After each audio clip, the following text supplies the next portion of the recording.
తారుమారు చేసిండ్రు. బట్ నేను ఎప్పుడు కూడా రాజకీయాల్లో కానీ ఉద్యమంలో కానీ ఓడిపోయినా అని ఎప్పుడు అనుకోలే. 2 సార్లు ఓడిపోయినా కూడా నన్ను ఓడగొట్టడానికి జరిగినవి చూసినా కదా నవ్వుకున్నాం మేమిద్దరం. నేను ఇంత చిన్నోన్నైనా నన్ను ఓడగొట్టడానికి ఇన్ని కుట్రలు చేస్తున్నాడు, నేనేదో పెద్దోన్నే అనిపించింది నాకు. మళ్ళీ దీంట్లో కూడా మేము ఒక 10 మంది కాంగ్రెస్ పార్టీ కొరకు కొట్లాడి దాంట్లో నేను ఒకని, ఏది 2014 నుంచి 24 వరకు.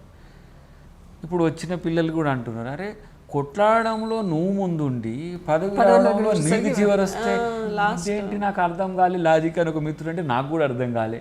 అంటే అది ఇట్స్ డిపెండ్ అపాన్ ఏమంటాము దాన్ని చేసుకోవడంలోనో లేకపోతే ఒత్తిడి తేవడంలోనో చెయ్యను, అసలు అవసరం కూడా లేదు. అయితే ఈ మధ్య కాలంలో మీరు పాల్గొనేటువంటి పార్టీకి సంబంధించిన కార్యక్రమాల్లో నాగమణి గారు కనిపిస్తూ ఉన్నారు. అంటే నాగమణి గారు కూడా నెమ్మదిగా రాజకీయాల్లో అడుగు పెడతారేమో అనేటువంటి ఒక అనుమానం కలుగుతోంది. అది ఎంతవరకు పాలిటిక్స్ ఓన్లీ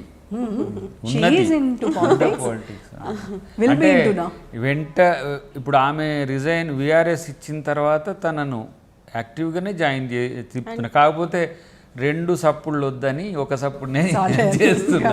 స్లోగా తనను ఇదంతా కూడా ఏమంటాము ప్రాక్టికల్స్ చేయిస్తున్నా. ఇప్పుడు ఎగ్జాంపుల్ సావిత్రిబాయి పూలే బర్త్డే రోజు వీళ్ళు ఉమెన్ టీచర్స్ డేగా డిక్లేర్ చేయాలని ఒక డిమాండ్ ప్రపోజల్ పెట్టాము. నేను సీతక్క గారు దాన్ని ముఖ్యమంత్రి గారి దృష్టికి తెచ్చినాం. అది ఇప్పుడు ఉమెన్స్ టీచర్స్ డే రోజు సావిత్రిబాయి పూలే డేగా ఆమె బర్త్డే రోజు అచీవ్ చేశారు. అప్పుడే అట్లాంటి కొన్ని మూవ్ చేసుకుంటూ ఎట్ ఏ టైం అనేది కాకుండా స్లోలీ తనకు కూడా పొలిటికల్ ఐడియాలజీ ఉంది వాళ్ళ ఫ్యామిలీ బ్యాక్గ్రౌండ్ నుంచి, వాళ్ళ తాతగారి నుంచి. అట్లా ఆ బ్యాక్గ్రౌండ్ నుంచి తీసుకొస్తూనే ఇప్పుడు ఎట్లాగే నాతో సహచరిగా ఉంటుంది కదా.